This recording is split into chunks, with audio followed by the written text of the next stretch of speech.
today is Saturday, November 12th. My name is Stacy Richard, and I am interviewing name Matilda Elizabeth Johnson. for the Commemoration and Contextualization Initiative. We're at Crystal Way Preparatory College School in Houston, Texas.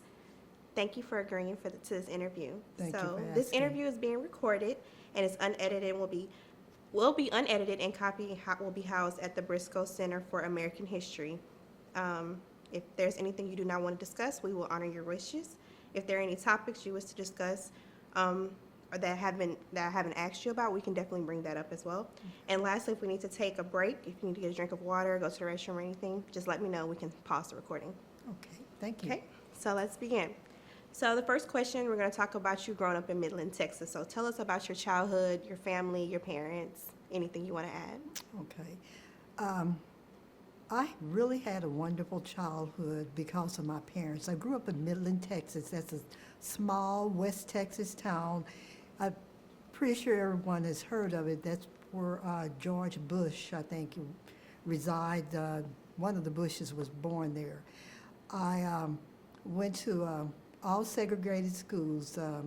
My elementary school was segregated, and my high school, we were the last graduating class from a school called Carver Junior Senior High School.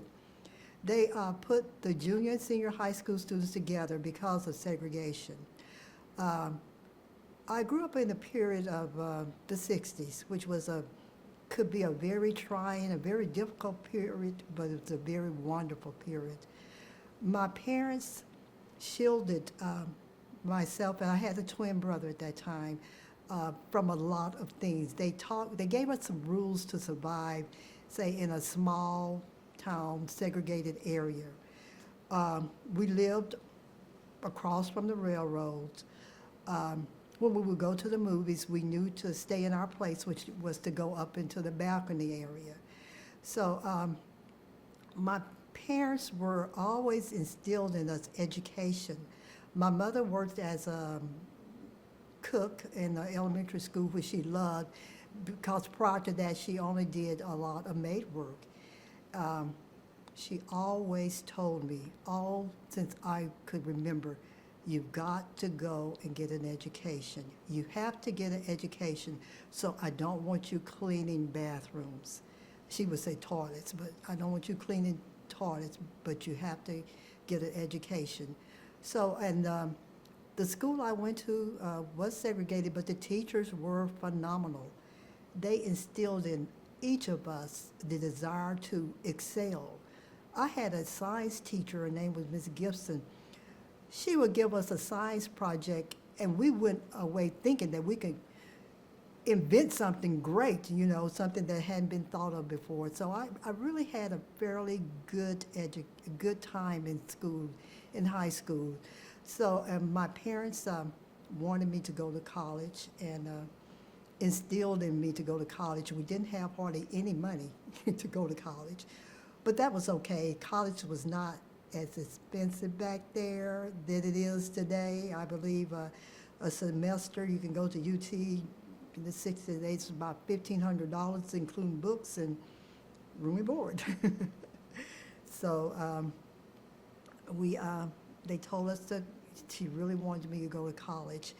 How I ended up at UT, I believe it's because UT had a big presence in Midland, Texas. Everybody went to UT. A lot of people, well, a lot of the other races went to UT. And my mother was a maid, and I believe the people she worked for kind of wanted to instill in us, myself and my brother, to go to UT. Actually, my twin brother went to UT Austin, and he decided he wanted to go there. So we couldn't be apart, so I went to UT Austin. And from a small town, UT to UT, it was quite an experience. I could say I basically enjoyed myself there because of the friends I made, my college chums, my roommates, because it was very difficult to exceed there. Are we ready to talk about that portion? The first experience I had was going to orientation at UT. Ken Sullivan is the dorm I stayed in, and from a small town, and we were poor. I was just in awe. So I go to Ken Sullivan for orientation, but I don't think there were any blacks at that particular orientation. So I was just so lonely. I wanted to go home. I couldn't befriend a lot of people. I don't know why. Maybe they were scared or something. But anyway, I had a miserable time. But I was going to go to that school because my brother was accepted, was going to UT Austin, and his orientation was actually in a different time. And when he went to the orientation, there were some black students there, which we all became very good friends because we kind of all knew each other on campus at that time. So let's kind of go back. So can we talk about when you applied for UT and you Okay. got your acceptance letter?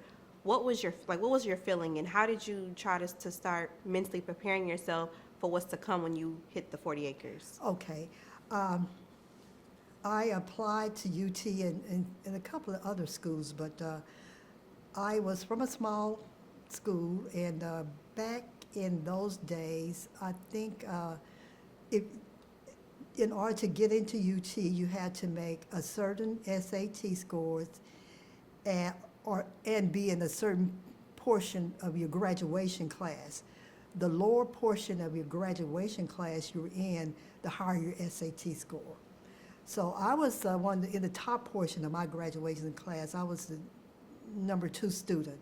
So I made the required SAT scores. So and I applied to UT Austin, and my brother did virtually the same thing. And when we got the letter, I was ecstatic. That was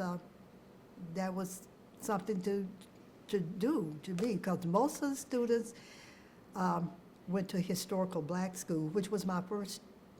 I really had thought about going first because I just felt more comfortable there. But my brother was he was an adventurous person, you know, and I said, well, I think we can do this together. So we did. I was really happy, very happy.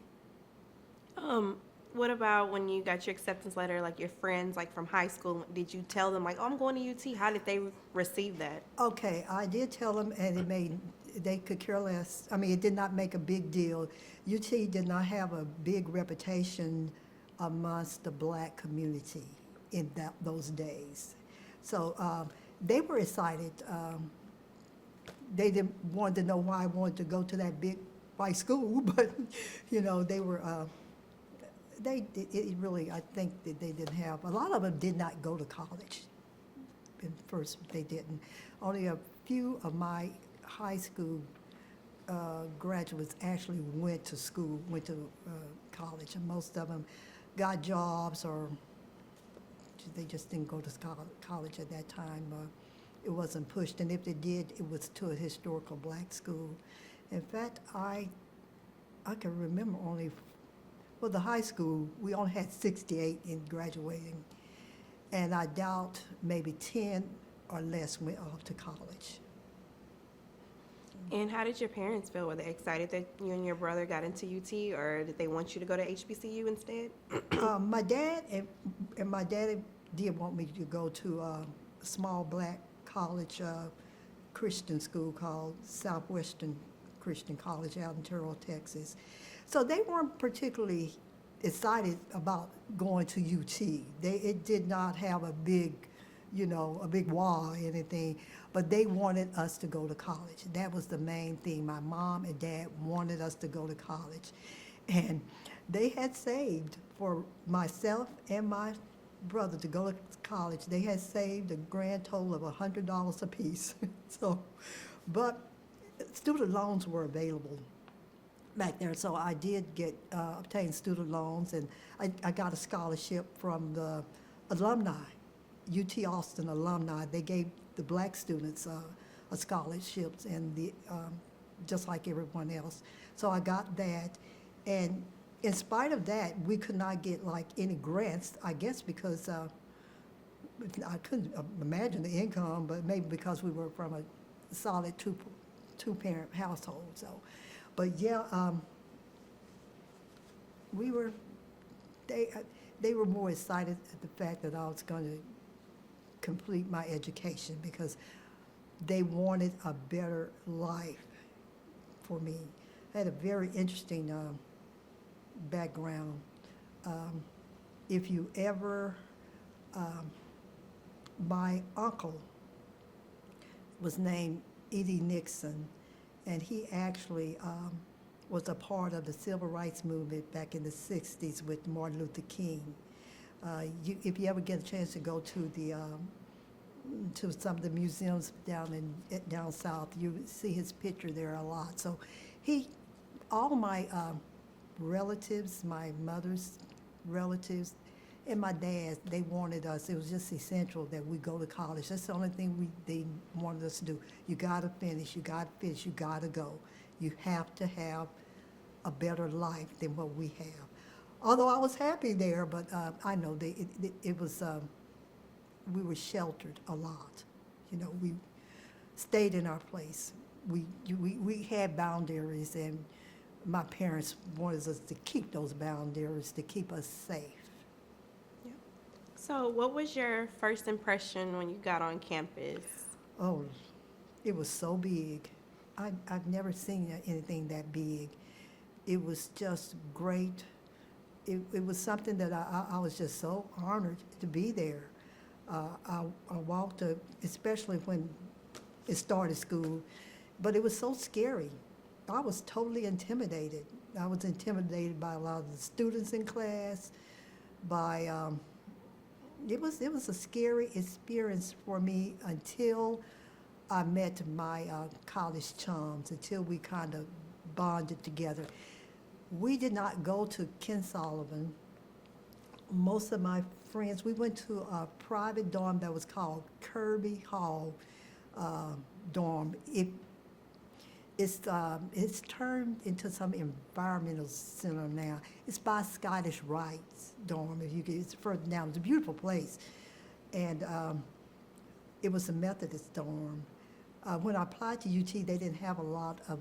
I don't think they had any rooms in the regular dorms, or even in the co-ops. The first black class had stayed in a co-ops. One is Almetri's dorm co-ops, and the other was Whitey's co-ops. That's where the black women and black students stayed. Kirby Hall, the director, she told all the students, all the ladies the black ladies who were there, that it integrated their dorm system one day before the university did. She was so proud of that. But it was an interesting dorms, although we had to have another black roommate. You know, she would not put a black lady with a white lady, So when you say scary, when you came on campus, was it because you were used to being around a lot of African Americans, and then once you come to UT, it's just like a big culture shock? So was it scary in that sense, or was it scary because you felt like you wasn't smart enough to be there? Okay. The first I was not used to being. There was a lot of I'm Afro-American. There wasn't a lot of Afro-Americans there, so I was scared to be in that type of environment. I did feel confident in myself because I knew that I would get those books and I would study it until I would try my hardest to make it there. But it still was very scary because some classes we were not received well in. I wasn't familiar with the counseling process. We had to get a counselor, and to this very day, I think I got some bad information. When I was at UT, they had the School of Arts and Science is what it was. I don't know what it's called now, but I think they separated that. And in order to graduate, you always had to take foreign language. Well, I was told, because I was going to say something like Spanish, which I had kind of a background being in West Texas. My counselor said, no, you need to take Russian. And because in that class, they said, you would get all this individual attention in taking the Slavic language. Well, I didn't realize the half in there spoke the language already. So I mean, I struggled through those first 2 years. It was horrible, but it is what it is. What did you think about your professors? Like, I had some good ones and I had some horrible ones. After being on campus for a while, some of the students that were before us, we kind of was told informally which professors don't get into their classes. They don't want you there, and they'll let you know. So we kind of didn't go to their classes. I had one professor, I really enjoyed him. He must have been a teacher, a TA, because, and it was an English class, and he was a little different. Back in the 60s and 70s, if you wore your hair long, you were called a hippie. You know? So, and we didn't do dreads and we didn't do waves or things. We did do afros though. So I'll give you this while it's on my mind. I was in his class, and it was English class, first and second day.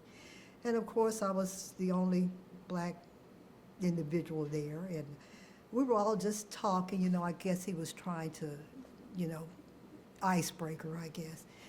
And one of the students sat almost right, a couple of desks maybe by me, and she put her hand up and she asked the professor, she said, I just really don't know why they don't have Amos and Andy on TV now.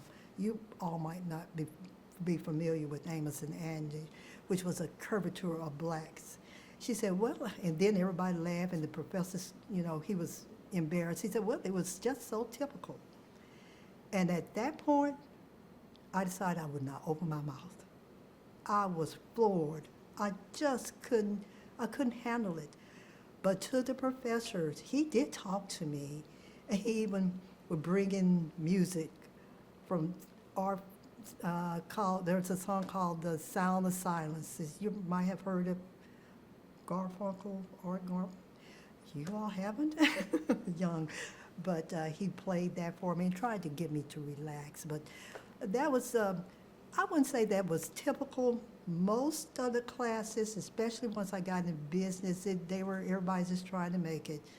But some of the liberal arts classes, people felt they could say what they wanted to say, and they did. do you recall any professors on campus during that time that you really connected with and you felt comfortable to go to anytime you felt like? There was a biology professor, and I don't know his name. He was teaching biology. I was struggling, and I was taking notes, and someone said to go and talk to him. And I actually did. And I was really shocked. He was very nice to me. He received me into his lab, his work, and he explained some of the things that I didn't understand. And he gave me a great deal of confidence, and I got a good grade out of that. And that really relaxed me, because there were some biology professors at UT Austin who just didn't think black folks had the intellect to be there and to make it, and they made it known. You know, they just made it known. So we tried to steer clear of some of those professors, but sometimes you got what you got. Yeah. Did you work while you were attending UT? I did. Where did you work? I worked for the School of Business on work study for a while. And I can't remember the professor's name, but he was very nice to me, very decent person. But yeah, I did work. I'm sorry I don't have these names. I might have them written down, but you know I'm 73. It's fine. How did you juggle schoolwork and working? How was that? Oh, it's very hard. You just didn't sleep. You know, when I was at home, my parents required us to be in bed between 9 and 10. You know, we got to see the 10 o'clock news the older we got, but we were in that bed at 9 because we got up. Well, I was on my own, and in order to try to make it, we were up to 1, 2 o'clock at night. Just 1 o'clock, I guess you're all the same. It was just normal. So yeah, it was very difficult, but it had to be done. And when you were there with your twin brother, did y'all lean on each other a lot while y'all at UT? Well, you know, we were in different dorms, and I always saw him. I loved him to death. But I leaned on my classmates, my roommates a lot. Nina Taylor Breeding, she'll probably be interviewed tomorrow. I know she's still here. And Clotilde, she's very involved in the Precursor. She's the president of the Precursors. We leaned on her. And then there was a lady, Velocia Ledette. She was our other roommate. She's deceased. She turned out to be a minister, a really minister at Windsor Village Methodist Church, I think. But yeah, we leaned on each other, and these were my roommates. And in Kirby Hall, there were other black students, and we all pretty soon just got together to come up with some coping skills, because some people were nice, some weren't. Yeah, so we're gonna go back to your community, like your roommates, the one you said you leaned on. How did y'all initially connect? Was it the dormitory, or how did you meet them, and how did y'all form y'all friendship? Okay, it was basically because we all ended up in the same dormitory. One of the ladies named Nina, she came to the orientation with my twin brother Lucius, and he told me about her, that she was going to be in the dorm with us. But we basically met right there at Kirby Hall in the dorm, because the school is huge, and you probably not going to see them in class, but we did, and it was a very good experience to this very day.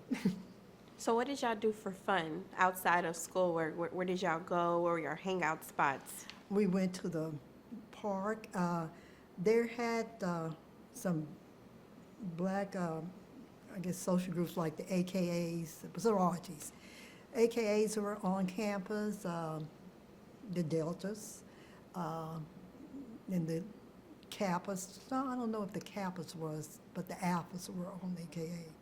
So they would give parties, and parties were given in their homes, in their house, and apartments. We went there, and we could go. At one point, we were going to the great UT Austin football games, but back in the 60s, they did not have any black athletes. So we would go there pulling for the other team. And when they finally did get some athletes, it was,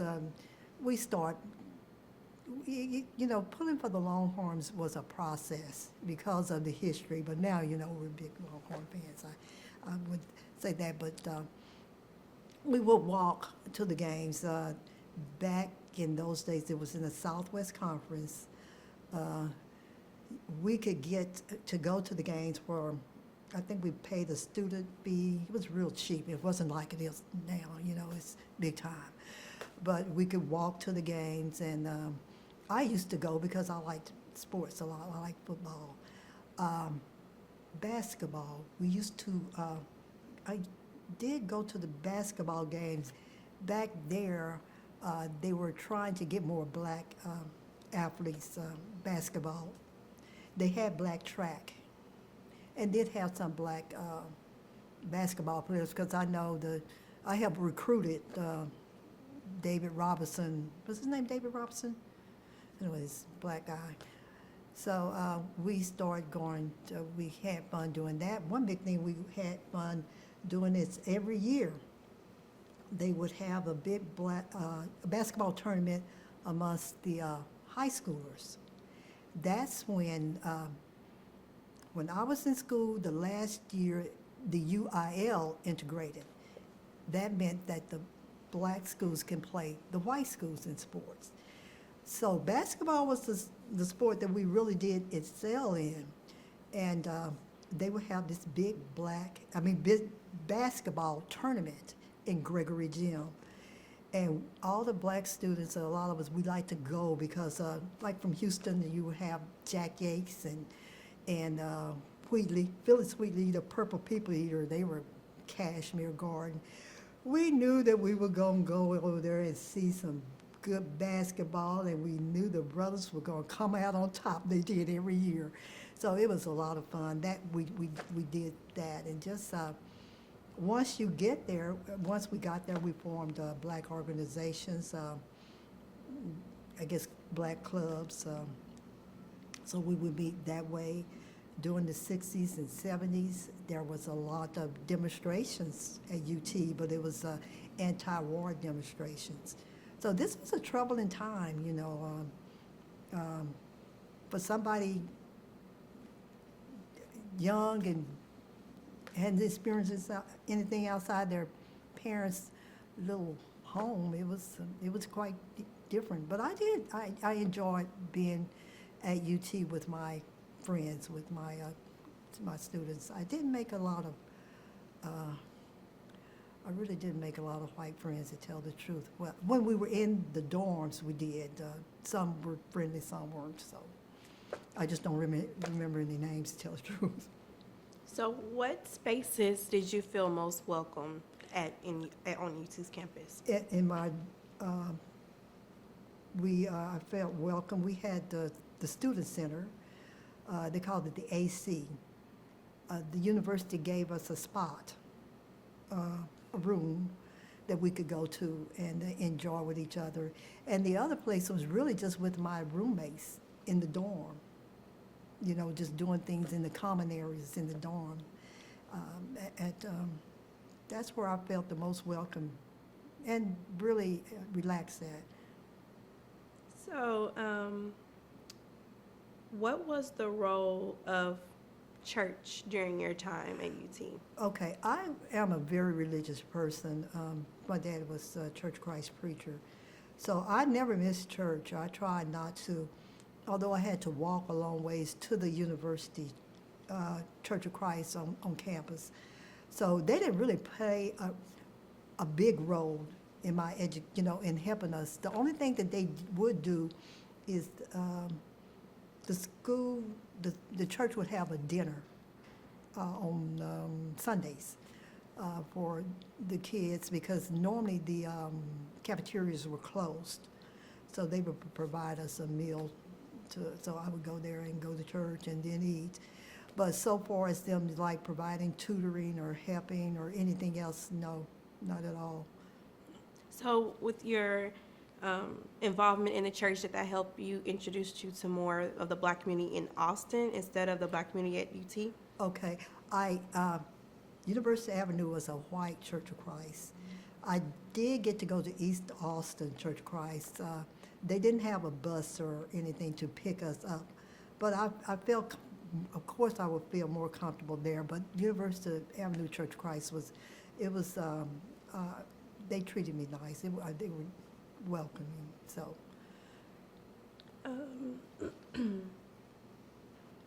So talk about, you kind of touched on it a little bit, but just specifically, what was your main challenge aside from being an African American at UT? What was your main challenge while you was at UT?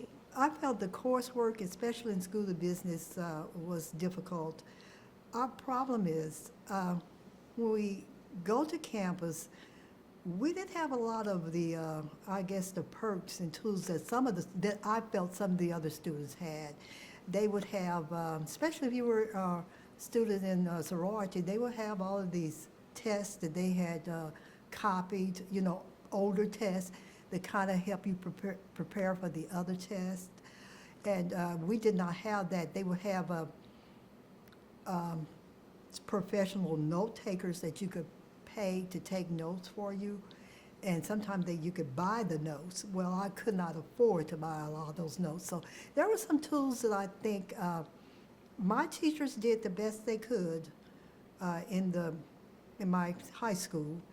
They inspired us to do well, but they came from a limited background too. Most of the black teachers came from historical black schools, so there might not been some of the things that they knew.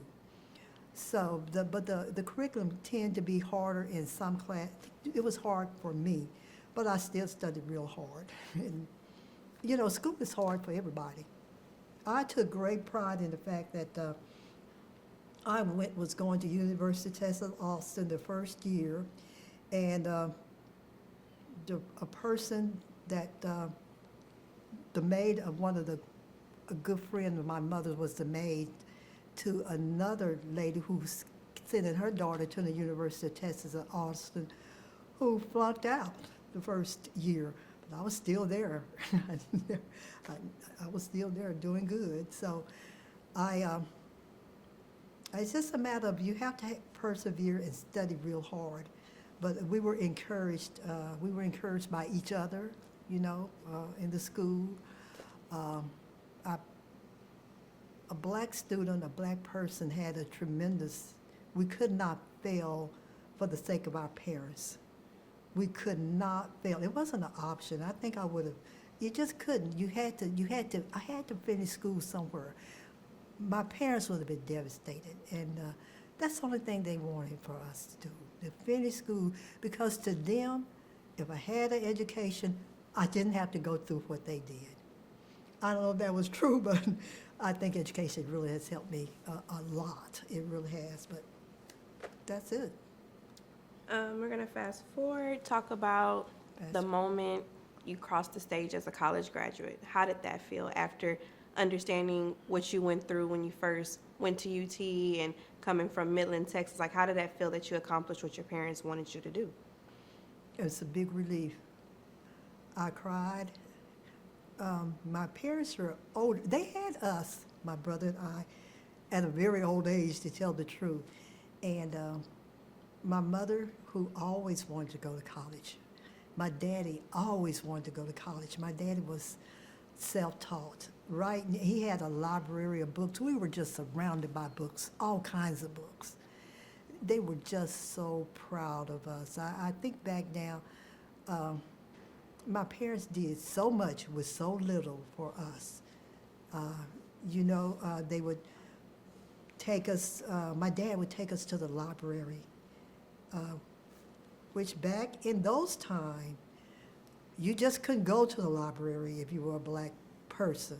You had to build some type of rapport with the librarian and the area around. And my dad did that. He would take us to the library, and we got to check out books.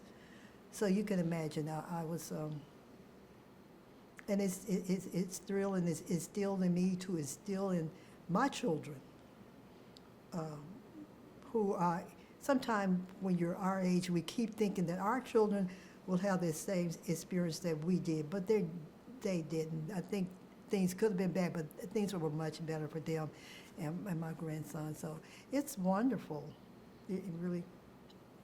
So in that moment, crossing the stage, like all of those challenges, it was all worth it because you saw the finish line, you crossed it. Education is always worth it, no matter what. It still, especially, and I know people would not agree with me, but for a black person, it is the key to success. There are exceptions to every rule. Maybe things are different now, that you don't have to have all this education to make it in the world. It might be different. I might be still in the 80s or the 90s or whatever, but I still feel, and I tell that to any kid that I can influence, do whatever it takes. It's not where you start. My mother used to say, it's not where you start, it's where you finish. So at my downest moments when I felt I was disappointing them, I always say, hey, I'm getting up. I'm going to make it. So you told me earlier you pursued a career in accounting. You got your degree in accounting. Okay. So let's talk about life after college, and you're a professional getting your first accounting job. Talk about that. Was that like another culture shock? Were you the only African American in the firm you were working in? Like, just talk about your life as an accountant. Okay, I worked for corporate America. My husband's the big time. He worked for CPA. It was a different experience. Okay, we're in the 70s now, and corporate America has now decided that they were going to integrate. So they were going to have a few tokens there. I did not really enjoy accounting. I really just got into it because I felt I could get a job. Like I said, I probably should have chosen another career. But when you're in corporate America, there were some good experiences, some bad experiences. Sometimes they would just hire you to say they had you there. And then other times, most of the times, you had to learn the job, which was difficult. You had to find that one person who would show you the ropes or teach you something about the job. So it was a further struggle in some of my companies. That's why I would change a lot. I finally got one I loved, and it did real well there. Any highlights in your professional career that you want to talk about? My last job was with a company called American Capital, which was bought out by AIG, and everybody knows about AIG. I guess the highlights, I started as an accountant.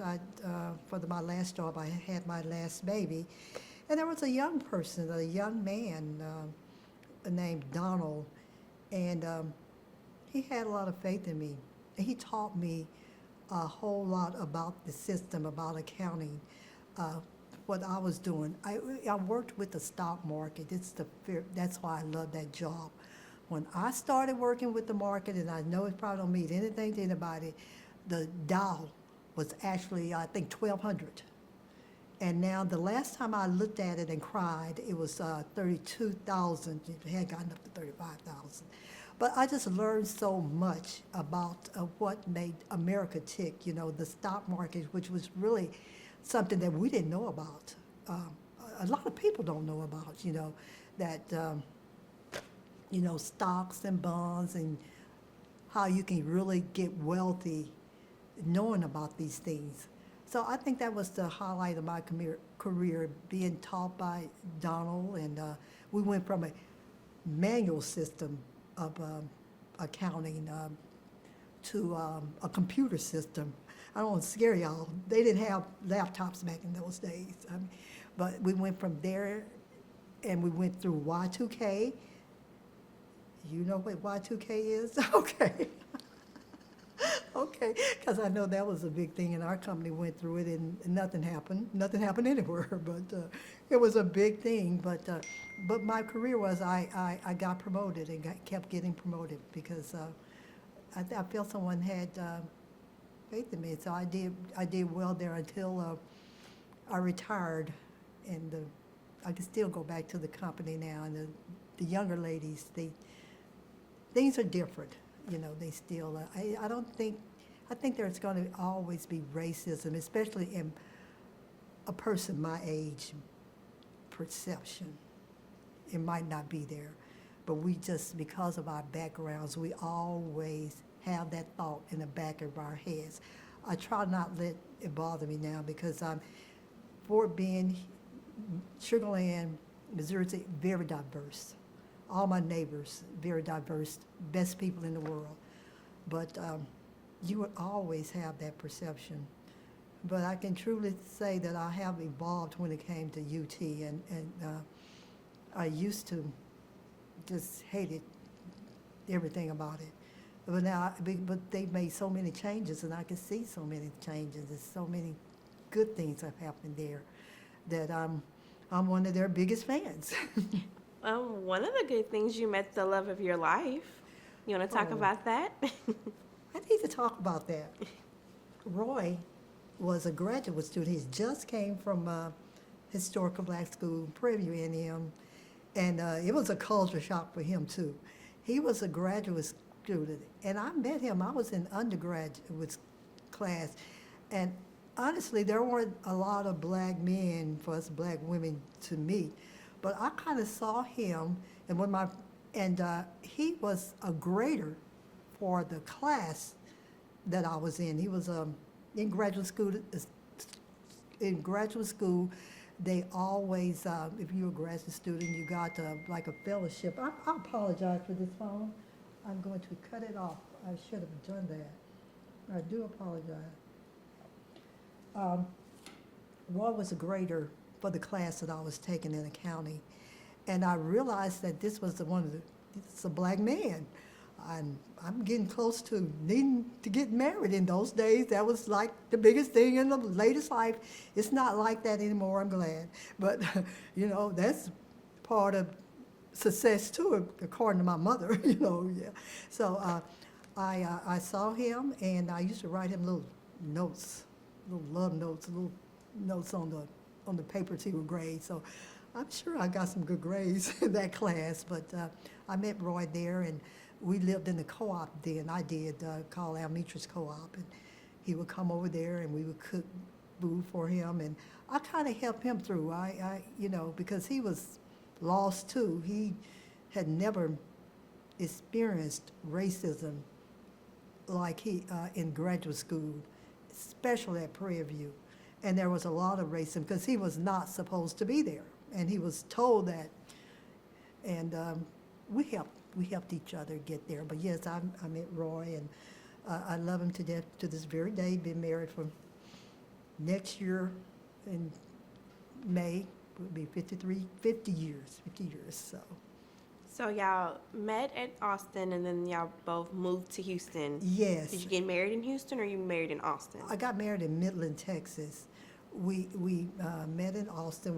We moved here. He had a job with Arthur Anderson. It's no longer here. It was one of the big 8 CPA firms, and they don't have 8 now. I don't think it might be 6 or 3. I hadn't been catching up, but back in the day, it was one of the big 8 CPA firms. So we married and came here, and I had my first child, Elizabeth. But I had, I can truly say that I'm glad to be a part of this historical record. I don't want to leave with the impression that the school was, I could go out and expect somebody to throw something on me. Although we had some incidents at UT Austin, but for the most part, I could truly say, even back in those days, the student population was very decent. They were nice to me. There were some exceptions, a lot of exceptions, but I say on balance, the students were very nice.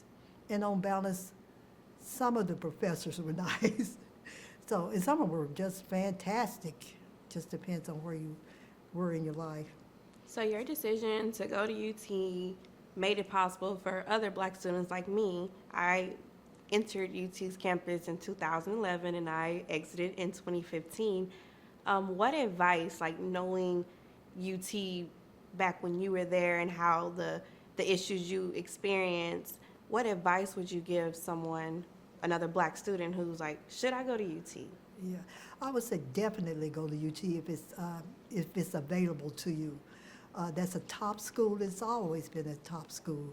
The school is very, even when I was there, I consider it, quote, liberal. I think that they've had problems, but they, from what I've seen, they've corrected. They've tried to correct the problems.